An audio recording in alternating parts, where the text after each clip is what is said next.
Kamusta mga ate, kuya, beshi? Si Chari po ito mula sa The Sun, Moon, Stars, PH Tarot. Ipapaalam ko lang po na ito po ay isang general read o pangkahalatang pagbabasa at maaring hindi lahat ay magtugma sa inyong sitwasyon. I-check din nyo ang inyong Moon, Rising at Venus sign. Baka doon mas tumugma ang read para sa inyo.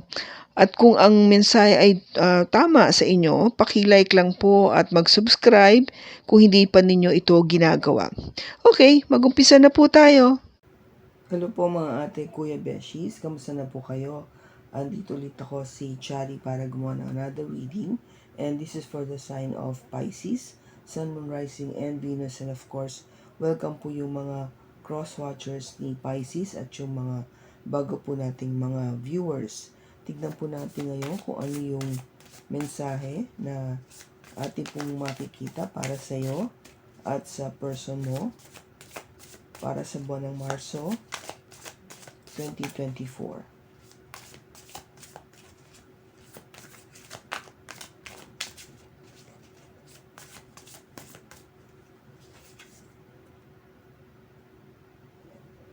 Para sa iyo, Pisces, will this ever change?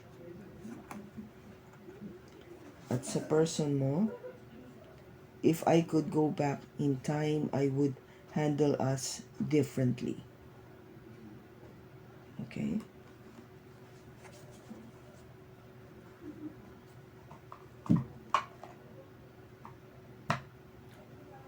Now, Pisces, ang nakikita ko dito is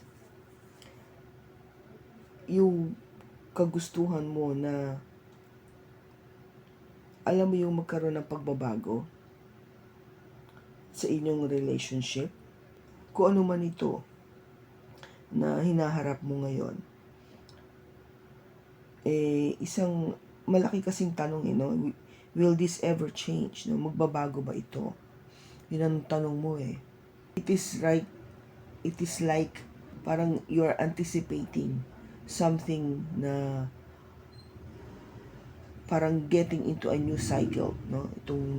Lalo na itong pagpasok ng ating birth month, no? And by the way pala, happy birthday sa mga Pisces dyan kasi this Pisces season. Now, titignan natin if we would, how would we find it dito sa tarot kasi may malaki kang tinatanong sa pagdating sa inyong relationship na kung magkakaroon ka ng pagbabago o ikaw, no? In other words, kasi if you are already in a relationship, then maybe you're trying to see kung may pagbabago yung mangyayari sa inyong dalawa. Kung wala ka namang ka-relationship, no, you're single and available, then maybe you're asking na mababago ba yung aking status, no? Would there be someone new coming into my life? Now, if this could be something to parang in reference sa'yo in a relationship, yung person mo is really parang wishing or praying na sana kung makakabalik lang siya sa panahon, gagawin niya ang lahat para maiba yung pag-handle ng relationship nyo.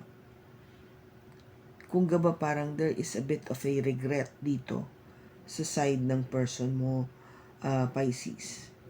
Maybe because baka yung person mo now is not available, kaya sinasabi niya to, or maybe kasi kung yung tipong parang nagkahiwalay kayo, kaya nagsasabi siya na kung makakapagbalik siya sa panahon, gagawin niya lahat para maiba yung pag-handle niya dito sa relationship nyo. So, tignan natin ngayon sa tarot kung ano makikita natin. we have the Two of Cups,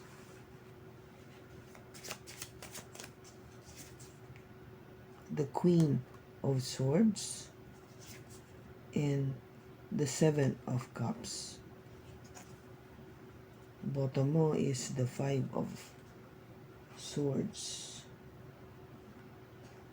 Yung person mo naman,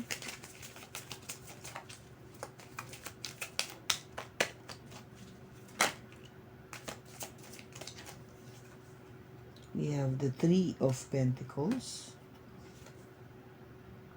the King of Swords, and the Six of Cups. Bottom niya is the Knight of Swords. Interesting, Pisces. Parang nagsasagutan silang dalawa, yung mga cards, no? Okay, so yung first card mo dito, Pisces, is the Two of Cups. Definitely somebody, your soulmate. No? This is yung person mo na talagang in your mind, or this one, probably the one you're getting yung energy na to. Seems to be na you started to be okay, no? Yung okay naman, o na-meet mo yung iyong soulmate, no? Without you unexpectedly na parang, wow, dumating na siya sa buhay ko. Hindi mo akalain, no? Na mamimit mo yung ka-soulmate mo. That's how I've been feeling about this. And it's actually good, no? Kasi you're happy. You're both happy, yung gaba para bang yung feeling of contentment and satisfaction andito kasi yung kung gaba you're very you feel safe and secure and compatible with this person na to. Maybe everything that you ever wanted with this person is nakita mo, no? Nakita mo sa kanya. Now, with the Queen of Swords is maybe naging malamig sa'yo ito, yung taong to. It brought change, no? Pagbabago. Kasi kung titignan mo, Two of Cups is all about love, emotion, showing yung person mo exactly how you feel, no? Yung kung nagmi-mirror kayo sa isa't isa. Pareho kayo ng nararamdaman, pareho kayo ng ipinapakita at ibinibigay sa isa't isa. It's so compatible. But something happened that maybe with the Queen of Swords, kasi ang energy nito is somebody who is cold, who is, willing to remove anybody na talagang hindi naaayon sa kanyang kagustuhan, Hindi siya takot na mawalan o alsin yung tao sa buhay niya. Kasi ang iniisip nito ay yung logical part of the relationship, not the emotional one. So this is basically the opposite, opposite nitong Two of Cups. Yung nararamdaman mo dito before, parang biglang nag-shift, nabago. Kasi iba yung energy ng Queen of Swords. Now, which makes you think, with the Seven of Cups, parang nag-isip ka tuloy dito na, ito ba talaga yung gusto ko? Siya ba talaga yung gusto ko? Baka meron pang iba na mas okay o mas makakasundo ko at hindi itong tao ngayon.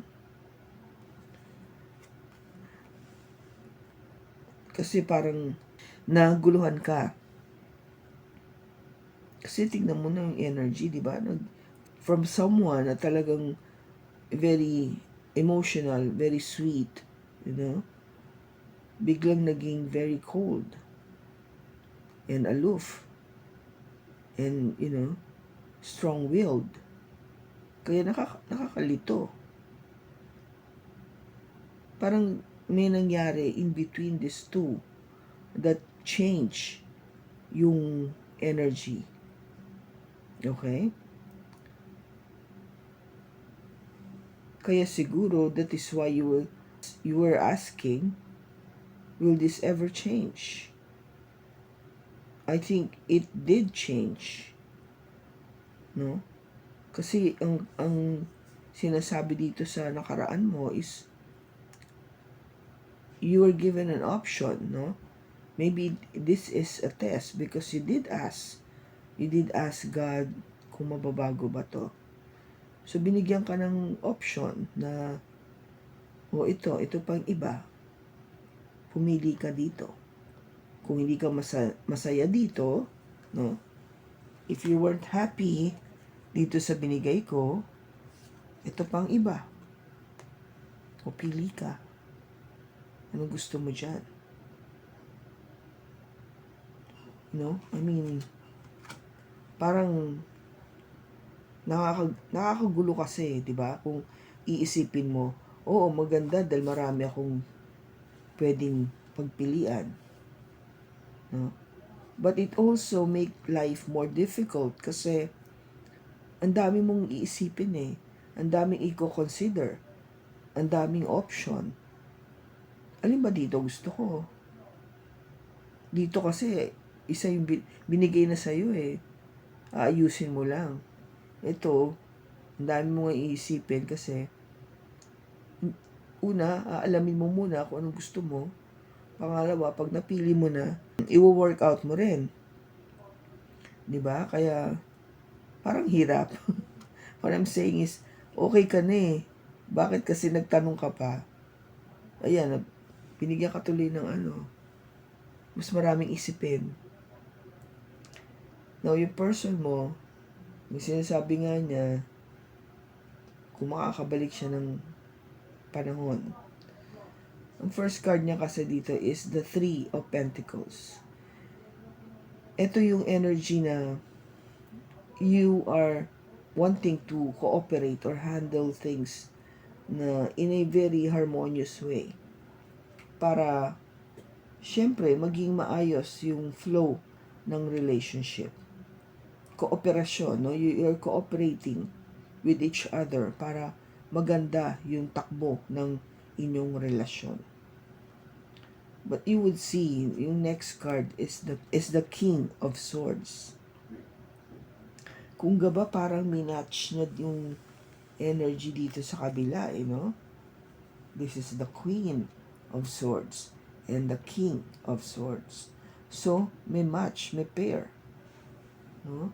Pareho kayong parang biglang nagbago.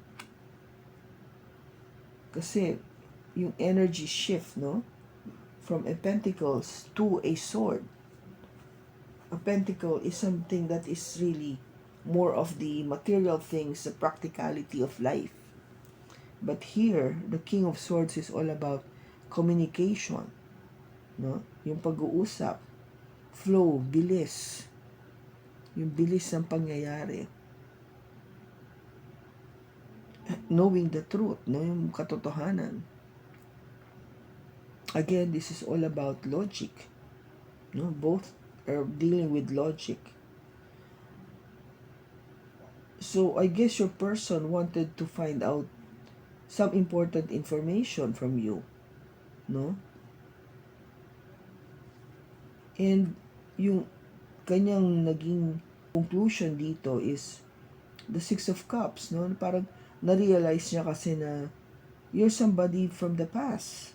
Somebody na medyo familiar na siya. Somebody na na-meet niya before. Maybe nung mabata pa siya o bata pa kayo, or somebody na na-meet niya yung past lifetime.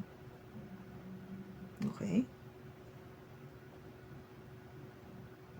Maybe naramdaman niya yon. that you, Pisces, is somebody truly special. No? Kasi sa'yo, Two of Cups, alam mo ka-soulmate mo to. Alam mo iba tong tao na to sa buhay mo. Ganon din siya, no? Six of Cups, somebody from the past. Somebody na bumalik sa buhay niya. Bumalik yung sa buhay niya para ito continue things na hindi nagawa noon. Yun yung pakiramdam niya. Okay? Kasi, and this person, yung gusto niya magmadali. Gusto niyang ipaalam, no? Wanted to know and wanted to make sure things are may speed, merong movement. Wherein ikaw, Five of Swords, is you felt something different or kang ba tipong defeated ka dito sa nararamdaman mo ngayon. Yung energy na nararamdaman mo with this person. Okay? So, tingnan pa natin kung ano.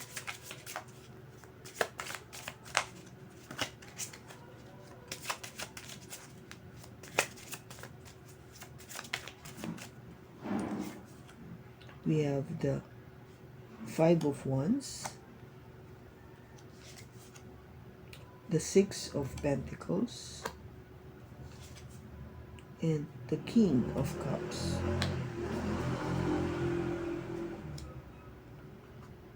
Bottom niya is the Devil.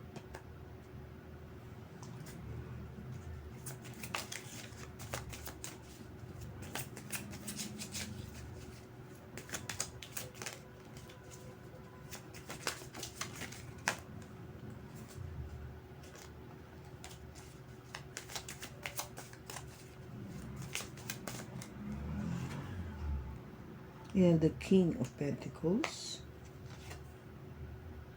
the Six of Wands,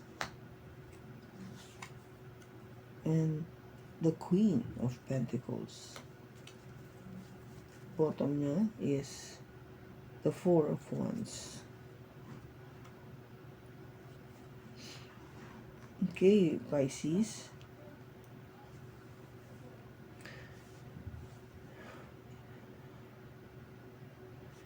Alam mo yung parang ang dala ng relationship na to sa'yo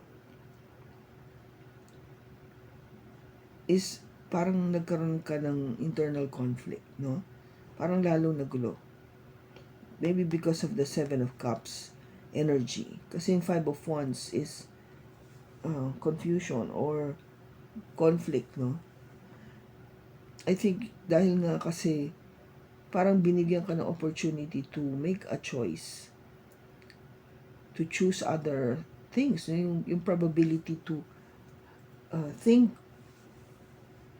of other options is lalo lang nakadagdag ng pagkakagulo sa iyong isipan. And yung pakiwari mo ba na magkakaroon kayo ng equal give and take, no, kayong dalawa. You were hoping na sana ganito dahil sa nga nagkaroon ng kayo ng parang ikaw, no, nagkaroon ka ng confusion. You're hoping na sana magkaroon ng equal give and take kayong dalawa. Parang sa pag-uusap nyo, parang sana magkaintindihan kami. No, ganun yung dating.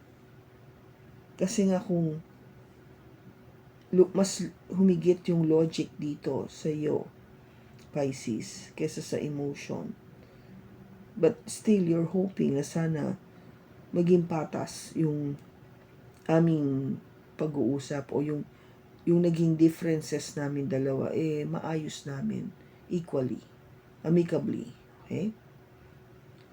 Now, ito with the Seven of Cups ng energy dito, yung hope mo kasi is of course to find talaga your true love with the King of Cups. Yung talagang mahal ka, yung totoo.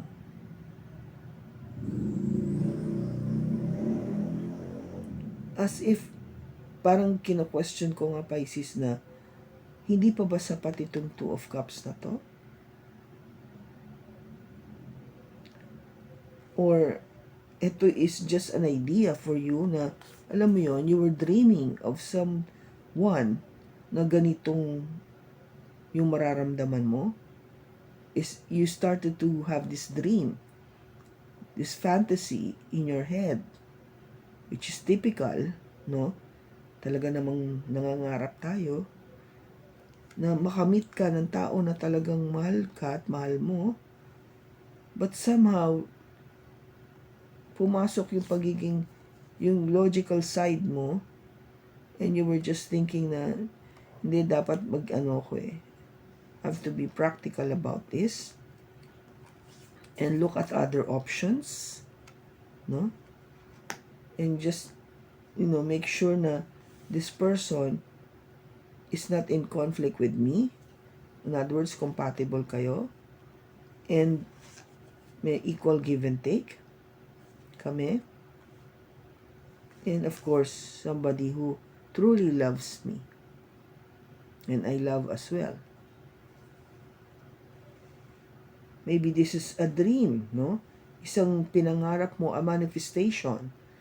Pinagdarasal mo to na sana ganito nga yung maging yung ma-meet ko yung love of my life.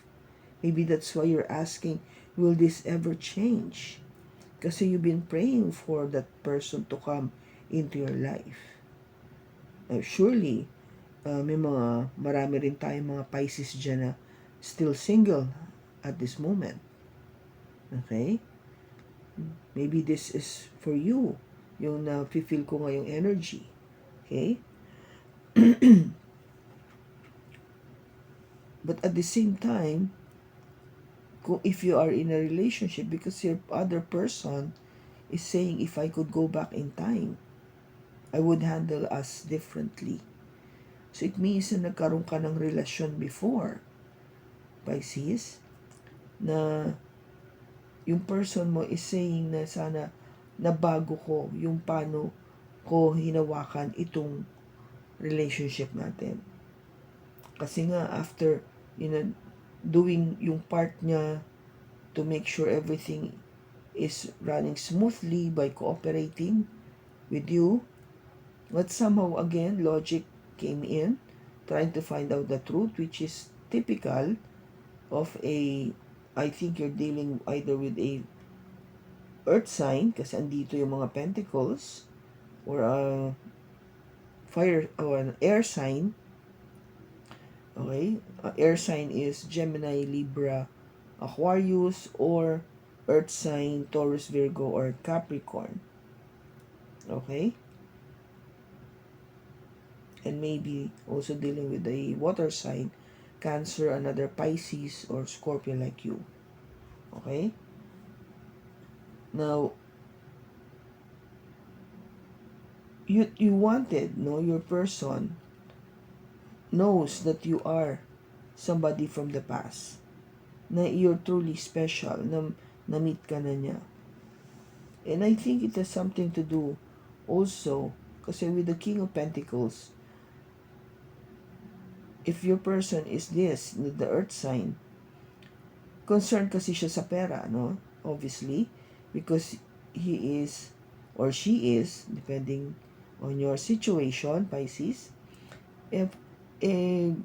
talagang nag-iipon. Talagang, tinitignan yung kanyang future to establish yung kanyang security, no? Yung financial security in life.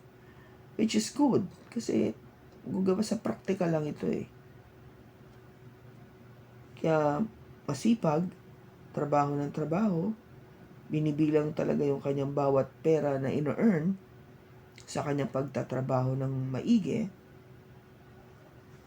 And This person is somebody who is an achiever.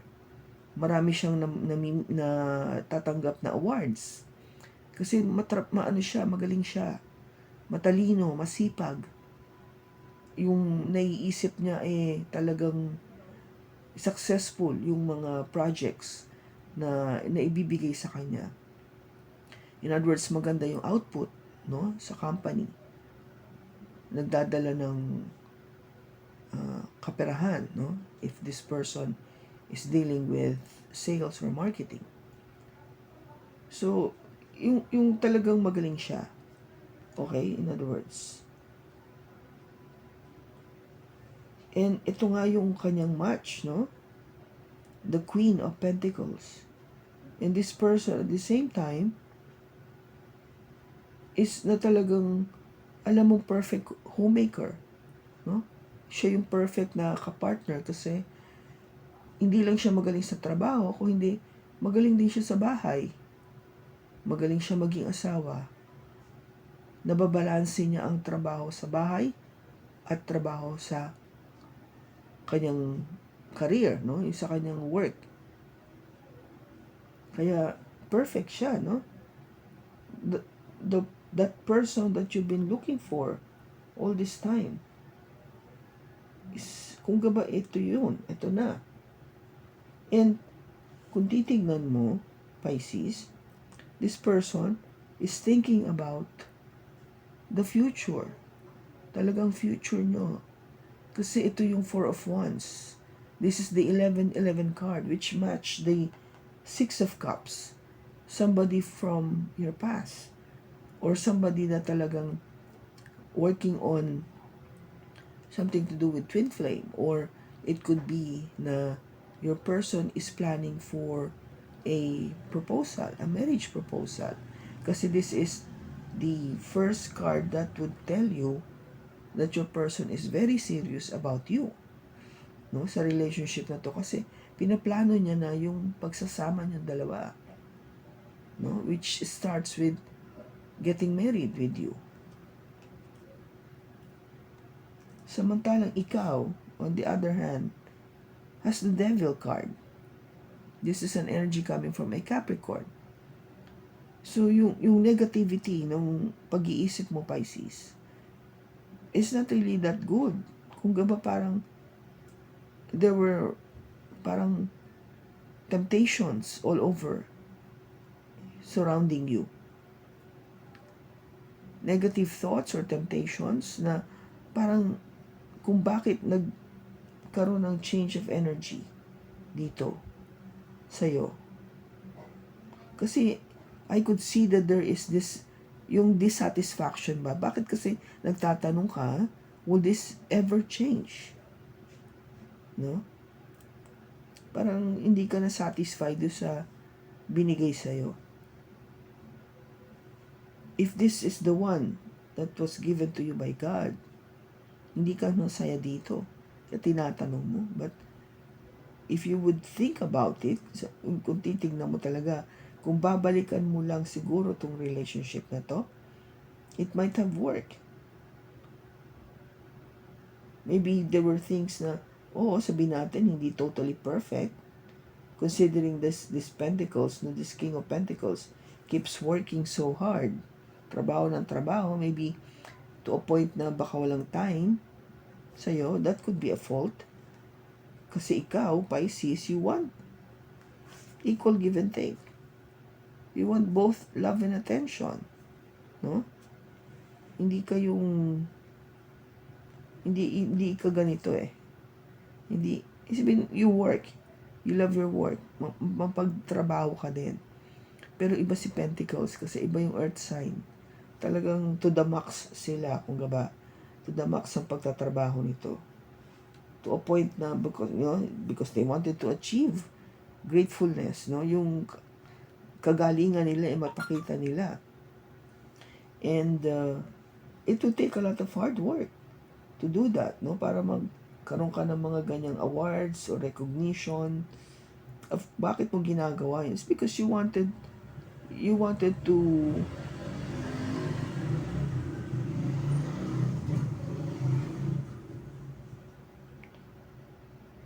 You wanted to elevate yourself, maybe ma-promote. Pag napansin ka kasi, makikita nila magaling ka, so you're eligible for a promotion. And that would lead to salary increase, which is what you are hoping for. Yung goal mo na dumami talaga yung pera mo. And it would take a lot of time. Maaalis yung love and attention sa'yo. Maybe that's one thing kung bakit natanong mo, bago ba to? Maybe you're thinking na baka hindi para sa akin tong earth sign na to kasi masyadong matrabaho, walang panahon sa akin. Diba? Maybe that's why your person is saying, kung maibabalik ko lang yung pagkakataon, gagawin ko iba. Maybe hindi na siya magiging ganitong ka-workaholic for you. O kaya, in other words, babalikan niya to, the Six of Cups, of how both of you just enjoy each other. No? Giving time to just enjoy each other. Okay? Kasi nga, yung plano niya, no? Plano niyang maging kayo panghabang buhay. Andun yung kagustuhan niya. And ikaw naman, nabago talaga pananaw mo sa relationship na to. Pinasukan siya ng negative thoughts and being toxic about it. No? Okay? So, tignan natin yung outcome. Yung outcome para po for Pisces at yung person niya.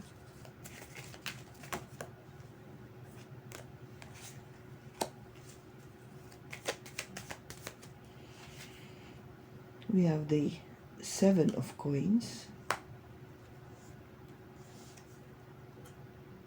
the Magician,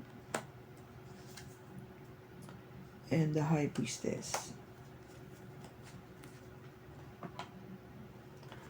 Okay, Pisces. So, ang advice is, since you were dealing with this person for a long, long time, no, with the Seven of Coins, kung gaba nag-invest ka na may investment ka na dito, panahon ang tinapon mo dito, oras at panahon at pagmamahal, yung love and attention dito sa person mo, no, andito na, binigay mo na. Now, what you do is, of course, you cooperate, no? With the Magician, you manifest, no? Pinagdadasal mo na sana nga na maging maayos kami. Sana na tumagal kami. Mas tumagal pa, no? With the Seven of Pentacles. Mas lalo pa kaming magkaroon ng yung tinatawag na maging matibay, mas matibay pa yung relationship namin. You know, tumagal, maging matibay. Yun yung pinagdarasal mo. And I guess, what is the best thing for Pisces is to use your intuition pagdating dito sa relationship na to. Kasi maybe it is telling you na it is not too late if you are deciding to go back, or kung ito yung relationship na tipong nagkahiwalay kayo o biglang maybe somebody ghosted someone, yung bigla na lang nawala, bigla na lang tumahimik, walang closure, something like that. Kung meron man, is it possible for you to have a second chance? Kasi diba, ito yung meeting again or pagbalik ulit ng tao na somebody from the past. No?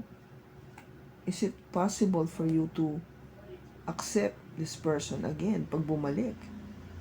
Pag nagkausap kayo na maayos nyo yung differences nyo before. So, the universe is telling, use your intuition, Pisces. I gave you that gift.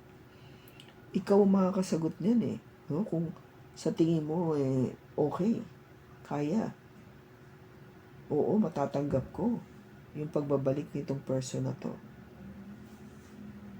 It's all up to you, Pisces. Alam mo naman na hindi ka mamaliin ng iyong intuition. Okay? So, I'll give you an opportunity to ask any question while I shuffle this card. Dito natin kukunin yung sagot. Okay? Any question at all?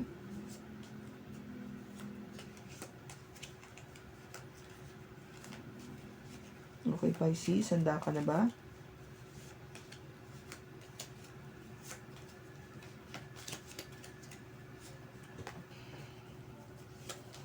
Okay, Pisces, handa ka na ba? Okay, kukunin ko na yung sagot. It's a yes. Or whatever the question was, the answer is yes. Okay? Now,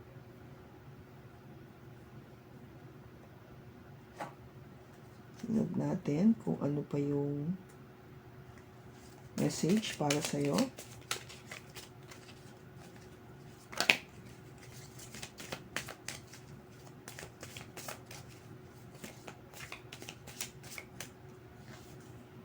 It says here, dreams.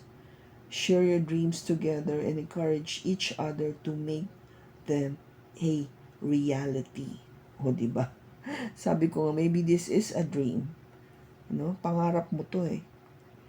Then share that dream with your person para magkatotoo. Tell your person, this is exactly how I've been seeing us as a partner, as a couple. Kung gabay you're trying to establish already that boundaries, no? And also sharing what you really feel inside. Kung ano ba talaga yung gusto mo. Kasi para maintindihan ng person mo kung saan ka nang gagaling. At well, eventually the purpose is to make it real. Magkatotoo yung pangarap mo. And it says here, Cupid. Love is in the air when Cupid's around. No, Cupid. I guess this is what we were telling or saying to your person, Pisces, na put a little love dito. Put a little love in this aspect. Kasi if you've been very busy with money and career, yung sa person mo, maybe that is what you need to change. Kasi ang inaano dito is love is in the air when Cupid's around. Ibig sabihin, you know what you felt for this. You know what you felt for Pisces. No? Yung person mo dito. Alam mo kung ano yung naramdaman mo para sa kanya. Ipakita mo yun. Iparamdam mo. If your person, Pisces, is already telling you, this is what I wanted sa relationship, then that is your cue, no? Kung gaba, binibigyan ka niya na ng hint. Yan yung cue mo eh, kung anong dapat mong gawin. Hindi ka na mahirapan kay Pisces. All you need to do is execute that para matupad. And for you, medyo bawas-bawasan mo yung pagiging workaholic because nakafocus ka dito eh. No? In your present and current moment and in your intention, you're nakafocus ka talaga sa sarili mo, sa paano dumami pera mo, sa achievement mo. Parang nawala yung love. Samantalang at ito, no, pinakita sa'yo yung person mo from the past. Pinabalik sa'yo ito si Pisces sa buhay mo para magkaroon kayo na mas magandang, alam mo yun, magkaroon ka ng magandang relationship. But it seems that you didn't value it. No? Hindi yung intention mo to be married to this person, to Pisces. But you didn't really value it. Parang yung nakita ko eh. Kasi meron kang regret. If I could go back in time. Parang gusto mo ulitin muli. Kasi meron kang hindi nagawa. Okay? So, kanino man tong Pisces na to na feel natin ngayon yung energy niya, maraming salamat sa pagsama mo sa akin, sa pagbasa na to. Sana nakatulong ito. Maraming salamat sa pag-watch mo ng video. Sa susunod po muli, ingat ka and God bless.